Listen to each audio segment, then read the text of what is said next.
शेर तशरीफ लाते हैं मुस्लिम लीग नून के कायद मोहम्मद नवाज शरीफ।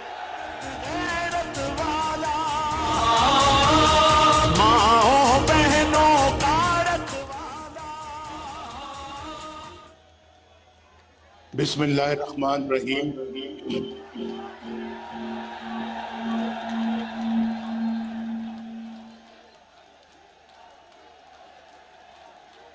मौलाना फजल रहमान साहब तशरीफ लाए, उनकी खिदमत में मेरा सलाम अर्ज़ करें। मैं उन्हीं का इंतज़ार कर रहा था, तो अब मैं आपसे मुखातिब होता हूँ। जनाब बिलावर जरदारी भुट्टो साहब,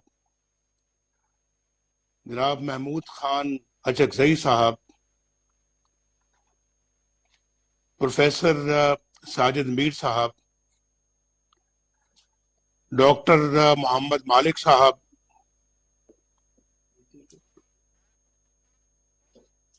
डॉक्टर जहांजेब जमालदीनी साहब, मियाँ इफ्तिखार खान साहब, जनाब अवैस नूरानी साहब, जनाब अहमद नवाज जदून साहब, जनाब शाहिद खाकान अब्बासी साहब, मरियम नवाज शरीफ साहिबा और स्टेट सेक्रेटरी खुरम दस्तगीर साहब, और मेरे बहुत ही प्यारे गुजरांवाला के भाइयों बहनों और बुजुर्गों, अस्सलाम वालेकुम।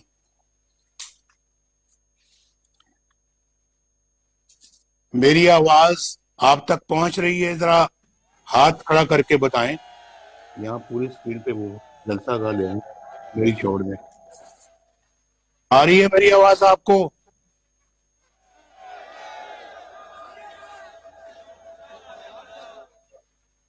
आपको मालूम है कि मेरा आपके साथ क्या रिश्ता है? गुजरांवाला वालों, आपको मालूम है कि नवाज शरीफ का आपके साथ क्या रिश्ता है? आपकी आवाज मुझ तक नहीं पहुंच रही, जरा जोरदार आवाज से बताओ। ये ठीक था। मेरा आपके साथ बड़ा गहरा रिश्ता है और कुछ लोगों की ख्वाहिश है कि मेरी आवाज आप तक ना पहुंचे। पीडीएम जिंदाबाद, पीडीएम पीडीएम पीडीएम। खादे मिल्लत इस्लामी हजरत मौलाना फजलुर रहमान, बिलावल भुट्टो साहब, मरियम नवाज साहिबा।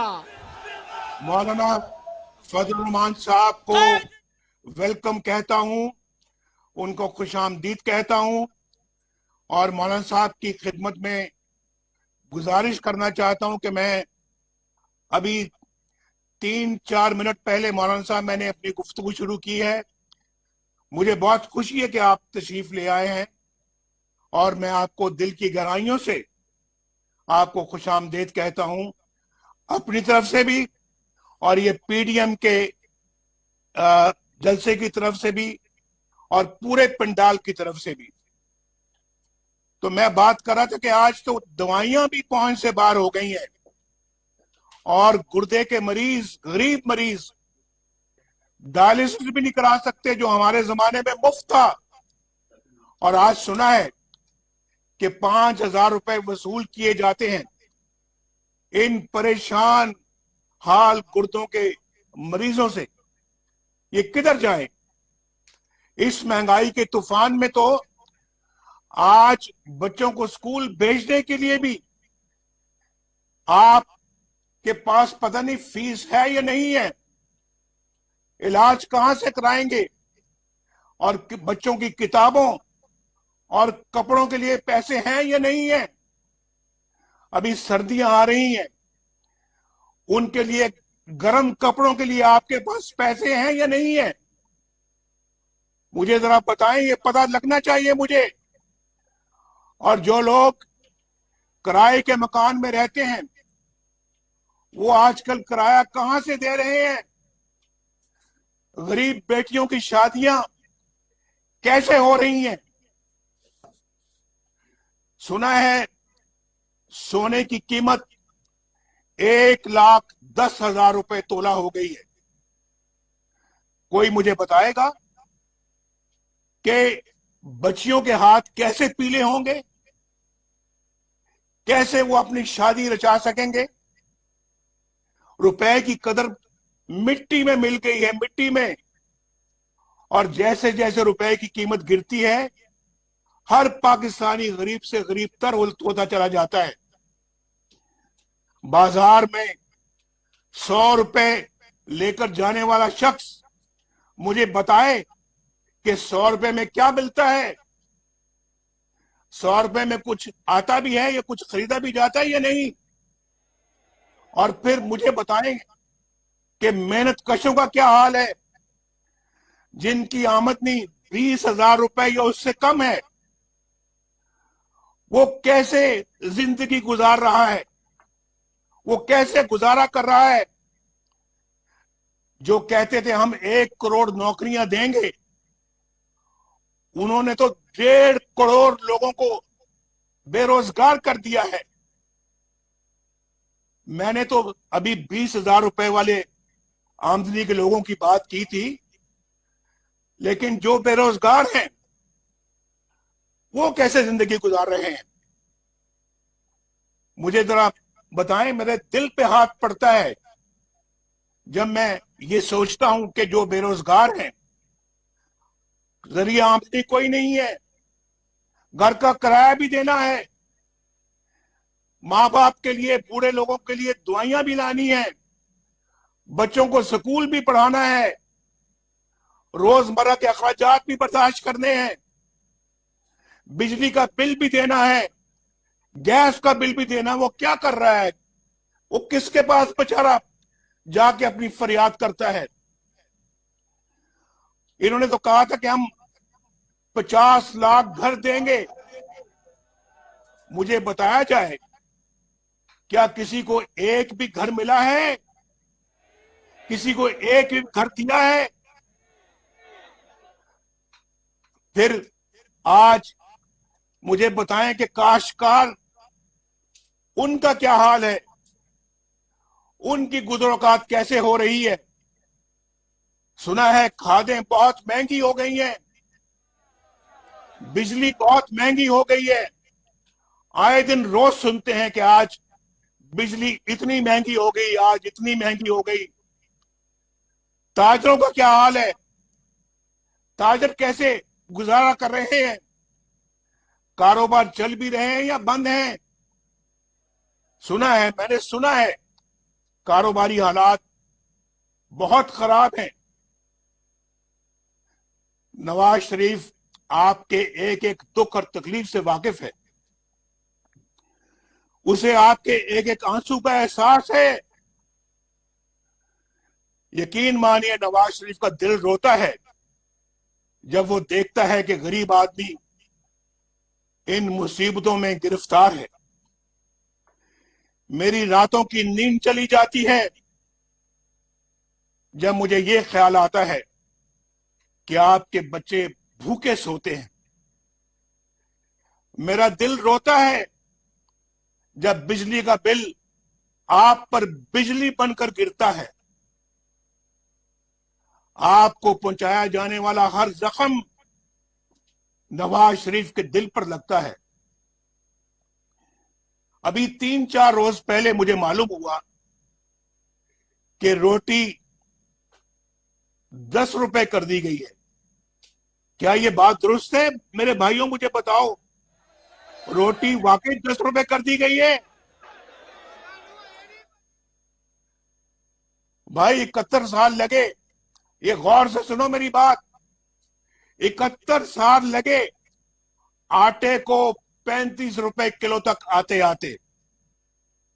यानी 71 सालों में आटा जो है वो 35 रुपए किलो तक पहुंचा, और सिर्फ पिछले 2 सालों में ये 35 से 75 रुपए हो गया है।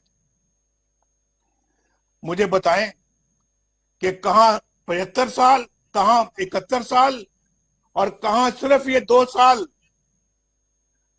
और आज मुझे बताएं कि किस तरह से गरीब गुजारा करता है। एक मजदूर या बेरोजगार एक वक्त में 2 रोटियां भी खाए तो महीने के 1200 रुपए कहां से लाए, और जिसके घर में 6 लोग हों खाने वाले, वो 7000 रुपए सिर्फ रोटी के लिए, सिर्फ रोटी के लिए कहां से लेकर आएगा, जबकि दालें और सब्जियां भी इस कदर महंगी हो गई हैं कि वो पहुंच से भी बाहर हो गई हैं। जब बच्चों की स्कूल फीस अदा करने का वक्त आता है, यहां बैठे हुए हैं आप, बहुत सारे बच्चों के बाप यहां पर बैठे हुए हैं, तो जब अपने बच्चों की स्कूल फीस अदा करने का वक्त आता है तो बाप को समझ नहीं आती कि बच्चों की तालीम जारी रखे या उनके मुंह में नवाला डाले, उनके मुंह में खाना डाले। इस हुकूमत ने गरीब अवाम को जीते जी मार दिया है। ना जाने किस मुंह से ये लोग मीडिया पर आते हैं, बेशर्मी के साथ इधर उधर की कहानियां सुनाकर चले जाते हैं। आप रोज ये तमाशा देखते हैं टेलीविजनों के ऊपर। भाई, आपको गुजरांवाला के मेरे भाइयों, आपको मालूम होना चाहिए, मैं आपसे पूछ रहा हूं, इन तमाम मुसीबतों का जिम्मेदार कौन है? इस सारी तबाही का मैं किसके साथ इल्जाम दूं? गुजरांवालों के मेरे भाइयों साथियों, इस बर्बादी पर अवाम किसका गिरेबान पकड़े? इमरान नियाजी का या फिर उसके लाने वालों का? इसका जवाब आप भी सोच समझ कर दें। इमरान नियाजी का या फिर उसके लाने वालों का गिरेबान पकड़े? किसका गिरेबान पकड़े? मैं किसके हाथ पे अपना लहू तलाश करूं? आप बताएं, गुजरांवाला के भाइयों और बहनों, असल कसूरवार कौन है? आपका वोट किसने चोरी किया? इलेक्शनों में किसने धांधली की? पोलिंग एजेंटों को किसने निकाल बाहर किया? जो वोट आपने डाला था वो किसी और के डब्बे में कैसे पहुंच गया?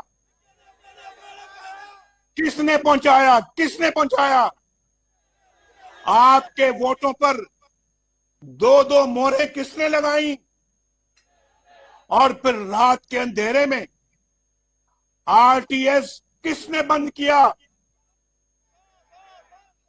नताइज, इलेक्शनों के नताइज क्यों रोके रखे गए? बताएं मुझे, आप क्यों रोके रखे गए? इसका जवाब चाहिए हमें। क्यों बैन अक़वामी इदारों ने इलेक्शन की शफाफियत पर उंगलियां उठाई और हारी हुई पीटीआई को किसने जितवाया? वोट आपकी एक मुकद्दस अमानत है। आपकी इस अमानत में किसने खयानत की? मुझे पता लगना चाहिए और आपको भी पता लगना चाहिए। ये हमारा सवाल है, इसका जवाब हम लेकर छोड़ेंगे। किसने सिलेक्टेड हुकूमत बनवाने के लिए हॉर्स ट्रेडिंग का बाजार दोबारा गर्म किया? और किसने अवाम के इंतखाब को रद्द करके अपनी मर्जी की हुकूमत बनाई? नालायक और नाहिल इमरान नियाजी को किसने वजीर आजम बनाया? बताएं, किसने बनाया? गुजरांवाला वालों, बताओ, उंगली किसकी तरफ उठती है? किसकी तरफ उठती है उंगली बताओ? आप बताएंगे या फिर मैं बताऊं? और डरेंगे नहीं आप। अगर डरेंगे, जो डर गया वो मर गया। डरना नहीं है। और गुजरांवाला के अवाम तो वैसे कभी नहीं डरते। गुजरांवाला के अवाम तो बड़े दिलेर लोग हैं, जुर्रतमंद हैं, शेर हैं, शेर। आज आप गीदड़ नहीं है, आप गाय भैंसे नहीं है, आप भेड़ बकरियां नहीं है कि जिधर कोई हांकेगा आप हांके जाएंगे, जिधर कोई चलाएगा आप चलते जाएंगे। आप बाज़मीर लोग हैं, बाज़मीर। आप अपना जमीर कभी नहीं बेचेंगे। आज खड़े होना होगा, आज उठना होगा। जिसने पाकिस्तान के साथ या आपके साथ ये जुल्म किया है, उसके खिलाफ सीसा पिलाई हुई दीवार बन के आपको खड़ा होना होगा। और इसका आगाज गुजरांवाला के अवाम आज करेंगे इंशाल्लाह। और ये लहर पूरे पाकिस्तान में फैलेगी। बोलो गुजरांवाला वालों, आप इसका आगाज यहां से करोगे आज? जरा जोर से बताओ कि आवाज टीवी की तरह कम आ रही है। आप मुझे बताएं, पिछले 73 साल से मुतवातर मुल्क के हालात खराब होते जा रहे हैं। हमारे दौर में हालात अच्छे हो रहे थे, लेकिन उसे भी बर्बाद करके रख दिया गया। याद करो, आज से 3 साल पहले कितना अच्छा दौर था, उसको खत्म कर दिया गया। इस सियासी अदम इस्तेकाम ने मैशत को संभलने नहीं दिया और अवाम की कमर तोड़कर रख दी। इसकी क्या वजह है? क्यों पाकिस्तान में कानून की हुक्मरानी ना आ सकी? क्यों अवाम इंसाफ से महरूम है? कई लोग क्यों इंसाफ हासिल करने की तगोदो करते रहे, दुनिया से रुखसत हो गए। और दूसरी तरफ एक मखसूस तबका, उसकी तरफ कोई आंख उठाकर नहीं देख सकता। क्यों आइन को तोड़ने वाले, क्यों आइन शिकन दंदनाते फिरते हैं, लेकिन उनसे कोई पूछने की जुर्रत नहीं कर सकता। ये दोहरा मेयार ये पाकिस्तान में नहीं चलेगा। अब ये नहीं चलेगा और ना हम चलने देंगे इसको। गुजरांवाला के अवाम, इस बात का अहद करो नवाज शरीफ के साथ।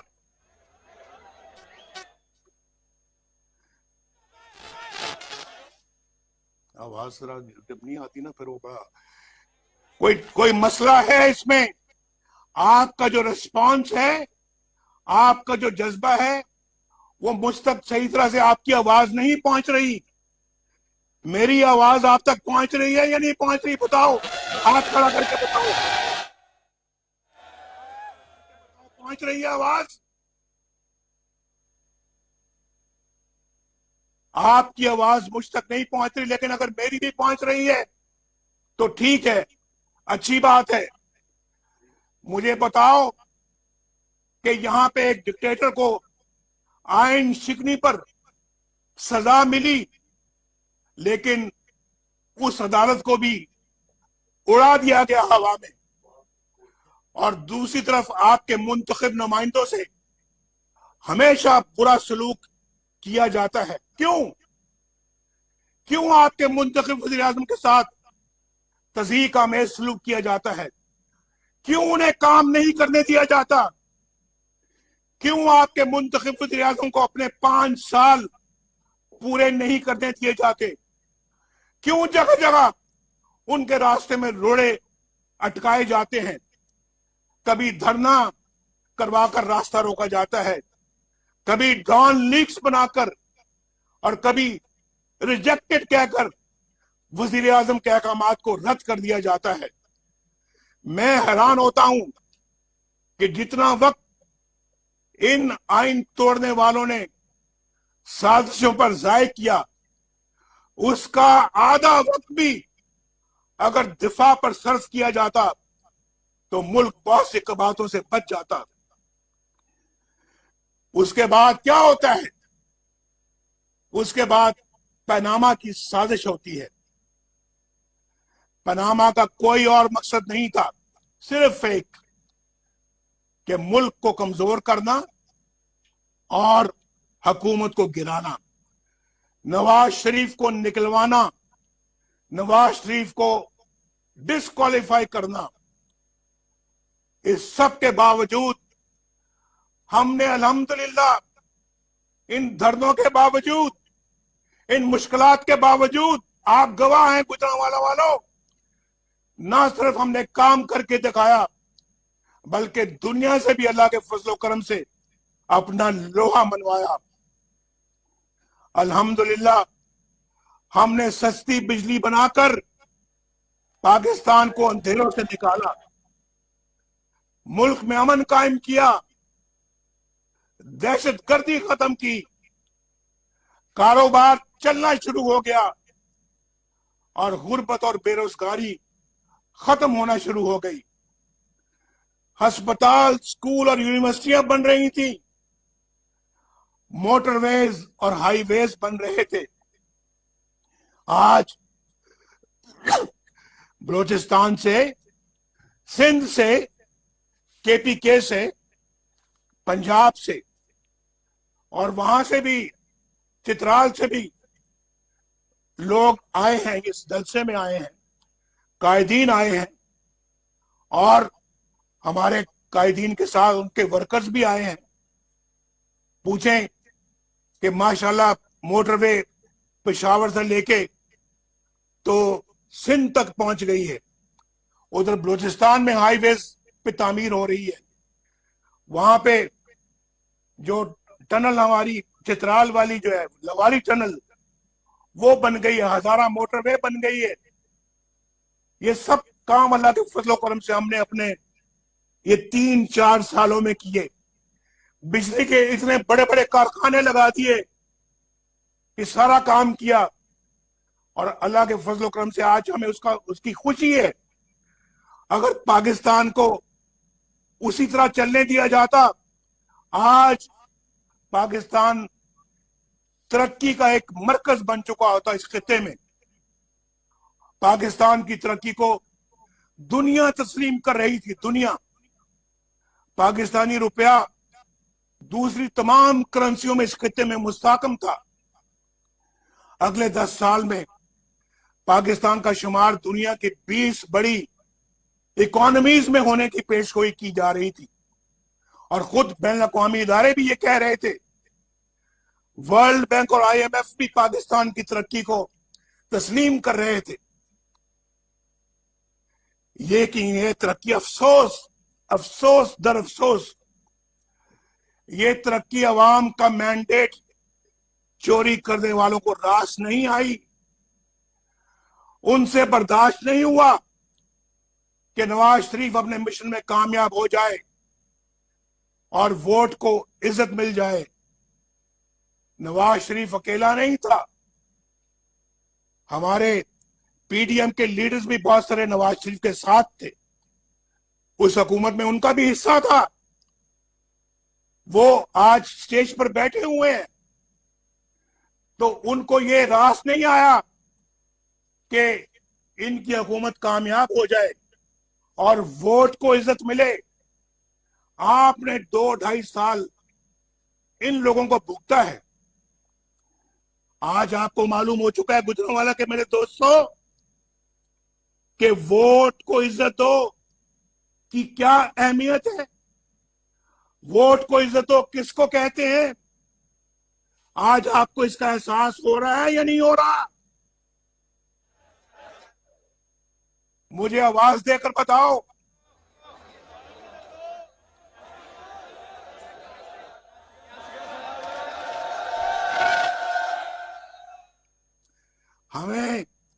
हमें ये गद्दार करार देते हैं।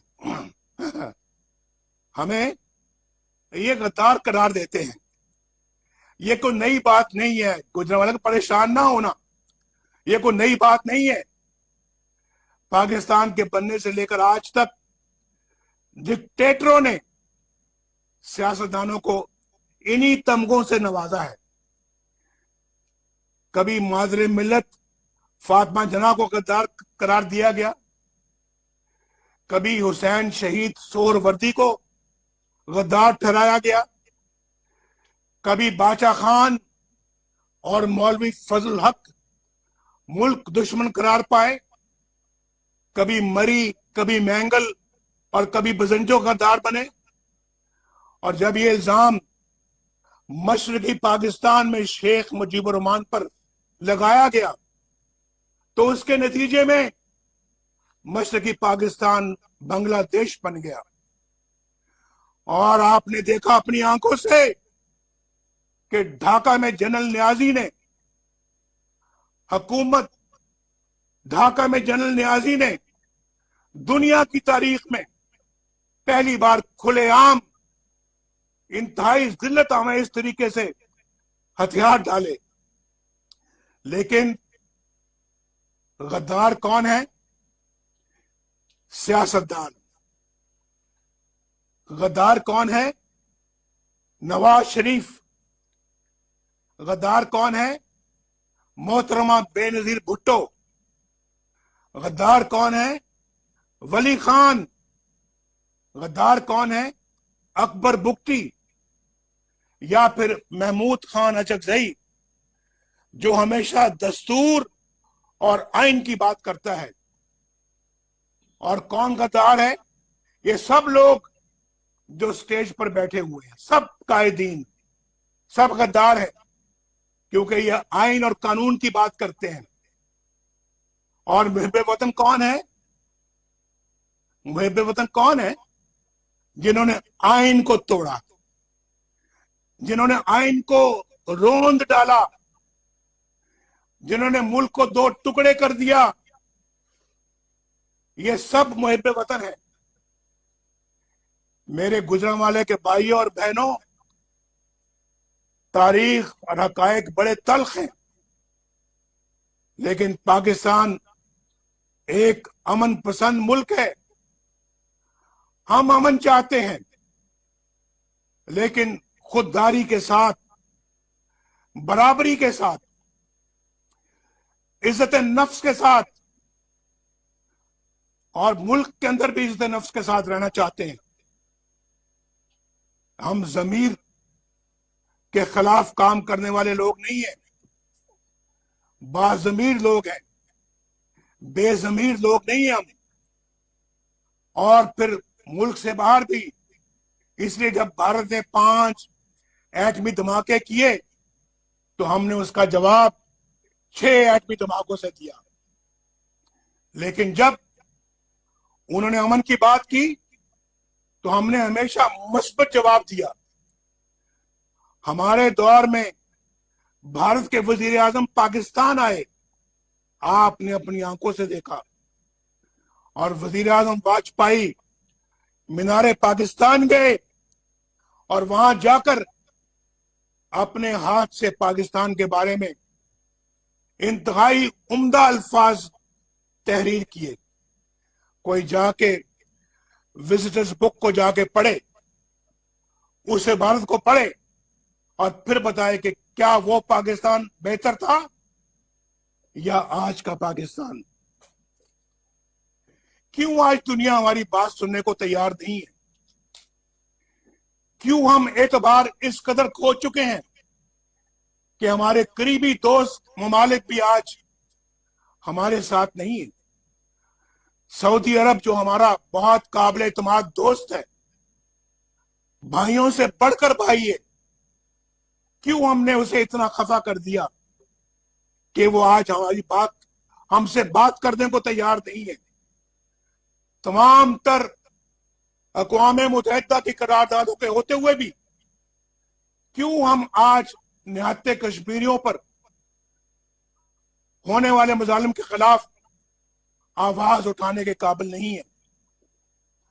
भारत यकतरफा तौर पर भारत ने एकतरफा तौर पर कश्मीर को अपना हिस्सा करार दे दिया।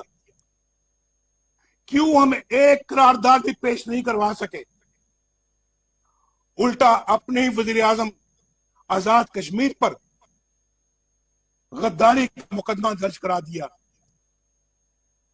ये क्या है? क्या ये आपको जमीर फरोशी कबूल है? ये कश्मीर फरोशी क्या ये आपको कबूल है? मैंने अपने 35 साल सियासी कैरियर में गुजरांवाला के दोस्तों इससे ज्यादा करप्ट हुकूमत नहीं देखी। इनका तरीका वारदात यह है कि झूठ इतना बोलो कि लोग सच समझना शुरू हो जाए, दूसरों पर इल्जामात की इतनी बौछार करो कि उनके अपने क्या करतूतों से तवज्जो हट जाए, और इस आड़ में ये खुद करप्शन का बाजार गर्म किए रखें। अल्लाह ताला का बड़ा शुक्र है, गुजरांवाला के भाइयों दोस्तों, आपको इस बात पे फख्र होना चाहिए कि मुस्लिम लीग नून की हुकूमत के 5 सालों में कोई करप्शन का स्कैंडल सामने नहीं आया,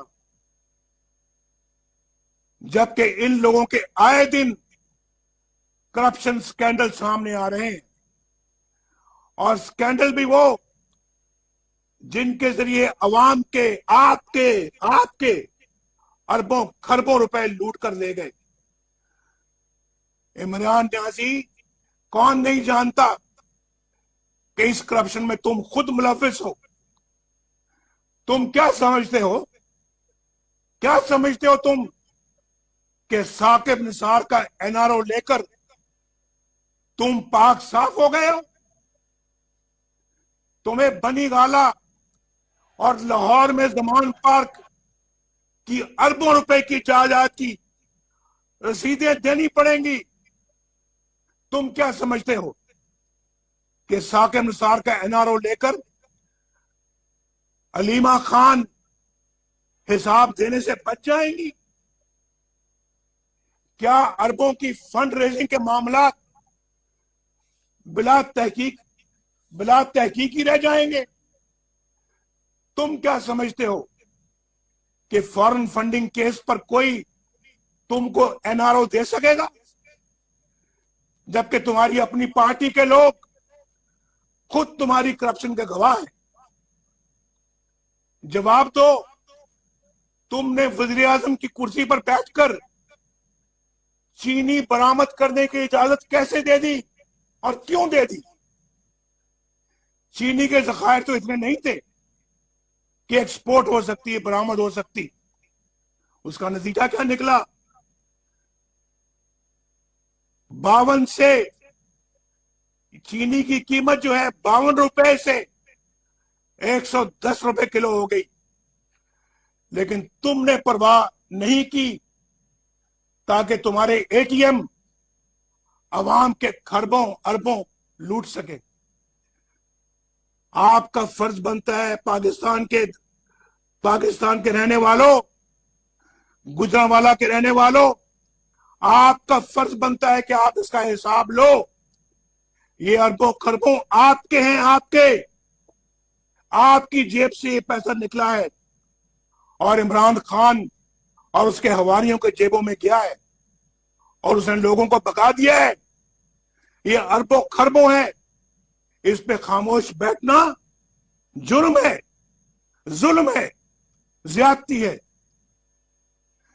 तुमने आज तक इमरान खान कोई ऐसा इकदाम नहीं किया जिससे चीनी की कीमत में कोई कमी हो सके। हम इसको चीनी की कीमत को 50-52 रुपए छोड़ के गए थे, 2 सालों में 100 रुपए से ऊपर चली गई है। गुजरांवाला के मेरे भाइयों, आपको मेरी बातें समझ में आ रही हैं या नहीं आ रही? तुम्हें इन भारी कीमतों के नीचे दबे हुए अवाम की इमरान न्याजी कोई परवाह नहीं है, न थी न है। तुम्हारा वजीर अद्वियात की कीमत में बेहिसाब इजाफा करके चलता बना, अवाम के अरबों लुट गए और तुम्हें इसकी कोई परवाह नहीं। और फिर जनरल आसिम सलीम बाजवा, जो कि पाकिस्तान की हुकूमत गिराने, बलोचिस्तान की हुकूमत गिराने और सेनेट के इंतखाबात चोरी करने के जुर्म में संगीन गद्दारी यानी आर्टिकल 6 का मुजरिम भी है, उसके बेहिसाब असासे सामने आ चुके हैं, मगर कोई तफ्तीश शुरू नहीं हो सकी। इस हुकूमत के होते हुए शायद होगी भी नहीं। नैब का वतीरा तो इल्जाम और सबूत के बगैर ही उठाकर ले जाना है।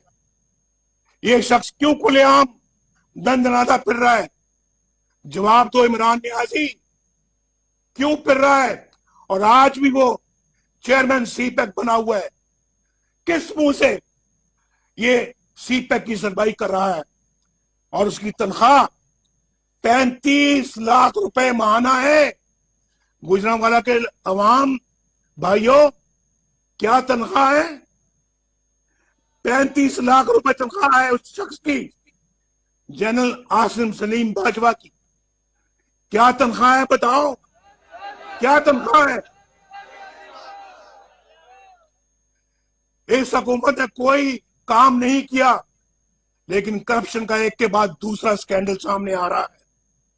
इसके बावजूद चेयरमैन नैब की डटाई देखें, तमाम तर गवाह और सबूतों के बावजूद किसी के खिलाफ कोई मुकदमा नहीं बन सका। नैब एक डिक्टेटर का बनाया हुआ काला कानून है, मुशर्रफ का बनाया हुआ काला कानून है, जिसका मकसद सियासी इख्तिलाफ राय को कुचलना है। लेकिन जावेद इकबाल और उसके साथियों ने तो तमाम हदें पार कर ली। उन्हें सुप्रीम कोर्ट और दीगर अदालतों और फिर गैर मुल्की और गैर मुल्की इदारों की जानिब से की गई तनकीद की भी कोई परवाह नहीं है। उनका इंतकामी एजेंडा खत्म होने को ही नहीं आता। शहबाज शरीफ, हमजा शहबाज शरीफ, खुर्शीद शाह, मीर शकीलुर रहमान और अपोजिशन के दीगर रहनुमा आज भी पाबंदे सलासल हैं। उनको या खुद आपको भी यह मालूम नहीं कि उनका जुर्म क्या है। और जावेद इकबाल, कब तक आप एक मफाद प्रस्त टोले के मफादात के मुहाफिज बनकर बैठे रहोगे? कब तक उनके इंतजामी एजेंडे पर अमल करते रहोगे?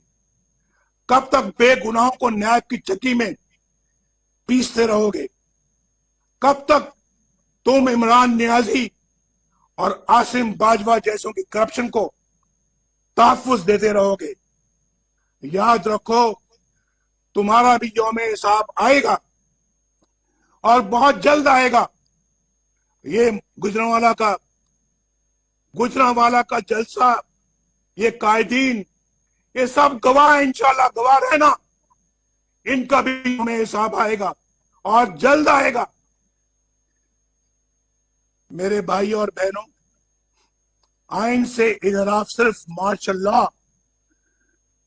की शक्ल में नहीं होता। हर आइन शिकनी इंतहा दर्जे की संगीन होती है।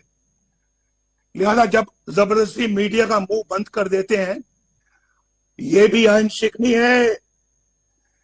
जब आप केबल ऑपरेटर्स को हरासा करके अपनी मर्जी के चैनल चलवाते हैं, तो यह भी आइन शिकनी है।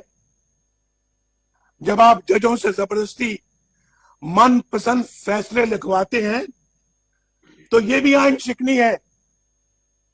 आप अवाम का मैंडेट चोरी करते हैं और एक नाअहल तरीन शख्स को वज़ीर आज़म बनवा देते हैं, तो यह बदतरीन आइन शिकनी है। याद रखिए, एक आइन तोड़ने वाले शख्स के साथ साथ वो तमाम लोग भी आइन शिकनी के मुर्तकिब होते हैं जो उसकी मदद करते हैं या उसका हुक्म मानते हैं। गुजरांवाला के मेरे भाइयों बहनों, आज आपकी तमाम तर परेशानियों और तकलीफों का जिम्मेदार वही लोग हैं जिन्होंने आपको अपने जाती मफादात और इख्तियारात की भींट चढ़ाया है। यही वो लोग हैं जो तमाम मसाइल के जिम्मेदार हैं, और यही वो लोग हैं जो अपने मफादात के लिए पाक फौज को मुतनाज़ा बनाने के दरपे हैं। हम नहीं, अवाम नहीं, ये हैं वो चेहरे जो पाक फौज को बदनाम करते हैं और मुतनाज़ा करते हैं। नवाज शरीफ का उन बहादुर कौम के बेटों और सिपाहियों को सलाम जो फलक पोश पहाड़ों और सरहदों पर अपनी जानों का नजराना पेश करते हैं। कल ही वजीरिस्तान और बलूचिस्तान में 20 शहादतें हुई। कौम का हर फर्द सोगवार है। मेरे ये मुजाहिद भाई और बेटे, ये शहीद और शोहदा, ये फौज की इज्जत बनाते हैं, ये कौम की इज्जत बनाते हैं। इन्हें कौम सलाम पेश करती है। इनकी माओं को, इनके वालिदैन को कौम सलाम पेश करती है। तुम कौम के हीरो हो।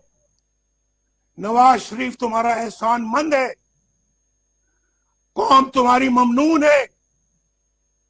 कौम तुम पर फख्र करती है। मगर चंद लोग कहते हैं कि हम आइन और कानून के ताबे हैं और सियासत में हिस्सा नहीं लेते। तो फिर मेरा सवाल यह है कि वो कौन लोग थे जिन्होंने प्राइम मिनिस्टर हाउस पे चढ़ाई करके नवाज शरीफ को गिरफ्तार किया था, हुकूमत को तोड़ा था और उठा के नवाज शरीफ को काल कोठरी में डाल दिया था। वो कौन लोग थे जिन्होंने 4 दफा मुल्क में मार्शल लगाया? कौन थे वो लोग? और वो कौन लोग हैं जिन्होंने स्टेट अबव द स्टेट बना ली हुई है? कौन इसका जिम्मेदार है? मुल्क में 2 मुतवाजी हुकूमतों का कौन जिम्मेदार है? जैसे शौकत अजीज सिद्दीकी जो कह रहे हैं, उसका कौन जिम्मेदार है? मेरे पास वो वीडियो है जो किसी वक्त मैं आपको सुनाऊंगा इंशाअल्लाह। मैं ट्विटर पे फिर डालूंगा, उसको आप सुनिएगा वो क्या कह रहा है। जैसे काजी फायदी साहब और उनके अहले खाना के साथ होने वाली नाइंसाफियों का कौन जिम्मेदार है? इस मीडिया की जुबानबंदी का कौन जिम्मेदार है? सेनेट के इंतखाबात पर डाका डालने का कौन जिम्मेदार है? इलेक्शन से पहले जोड़ तोड़ और हॉर्स ट्रेडिंग का कौन जिम्मेदार है? सहाफियों को अगवा करके तशद्दुद करने का कौन जिम्मेदार है? इमरान नियाजी की इस नाइल हुकूमत की तबाहकारियों का कौन जिम्मेदार है? जनरल कमर जावेद बाजवा साहब, ये सौगात आप ही की दी हुई है। आप ही इस मुसीबत की मारी कौम की परेशानियों का मूजिब है।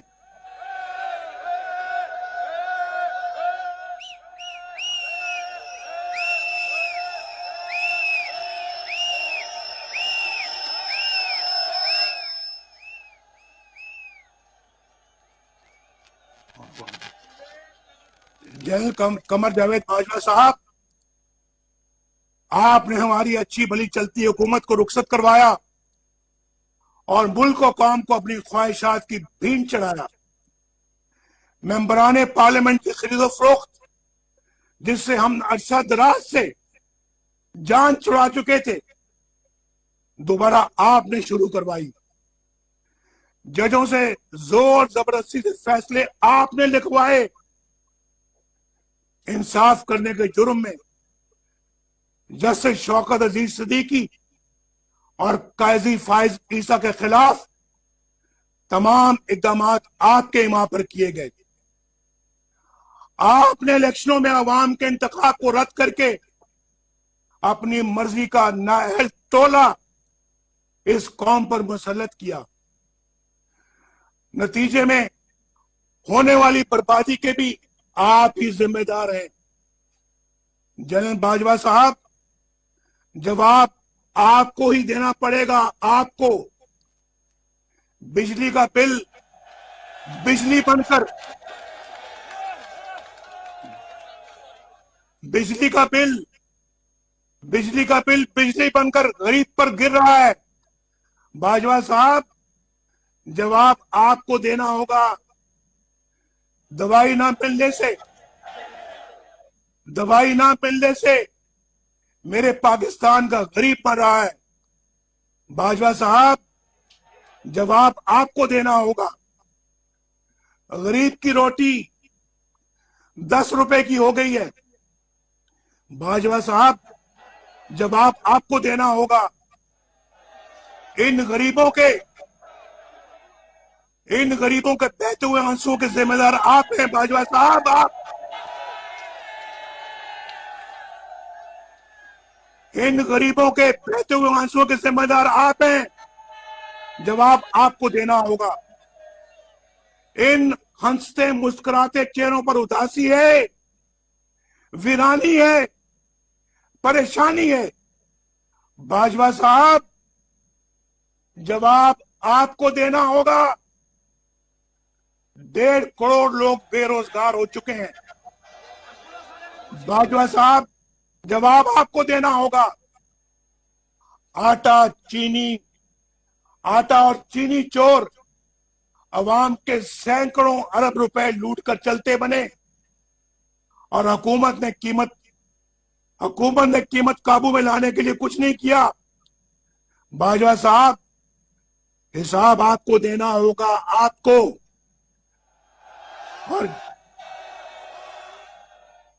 और जनरल फैज, ये सब कुछ आपके हाथों से हुआ है। जवाब भी आपको देना होगा। आपने नवाज शरीफ को बागी कहना है, जरूर कहिए। गद्दार कहना है, जरूर कहिए। इश्तिहारी कहना है, जरूर कहिए। हाई जैकर कहना है, जरूर कहिए। नवाज शरीफ के असासे जायदाद जब्त करनी है, जरूर कीजिए। नवाज शरीफ के खिलाफ झूठे मुकदमात बनाने हैं, जरूर बनाइए। लेकिन नवाज शरीफ अपने गरीब और मजलूम आवाज की आवाज बनता रहेगा।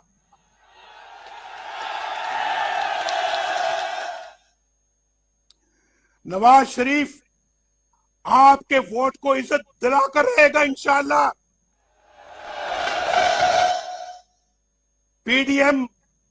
पीडीएम तुमसे वोट को इज्जत दिलाकर रहेगी इंशाअल्लाह। गुजरांवाला वालों, मौलाना फजल रहमान वोट को इज्जत दिलाकर रहेगा। बिलावल जरदारी भुट्टो वोट को इज्जत दिलाकर रहेगा। महमूद खान अचकजई वोट को इज्जत दिलाकर रहेगा। साजिद मीर, डॉक्टर मालिक, जहां से जमालदीनी वोट को इज्जत दिलाकर रहेंगे। मियां इफ्तिखार, अवैस दुरानी, अहमद नवाज जदून, मरियम नवाज शरीफ, शाहिद खकान अब्बासी वोट को इज्जत दिलाकर रहेंगे। और गुजरांवाला वालों, आप भी वोट को इज्जत दिलाकर रहेंगे। क्या गुजरांवाला वाले इस जदोजहद में मेरा साथ दोगे?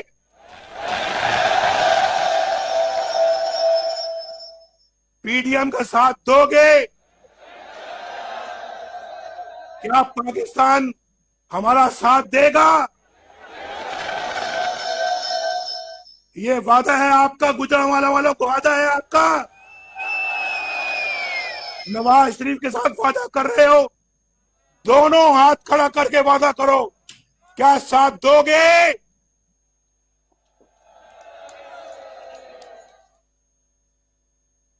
पाकिस्तान पाइंदाबाद।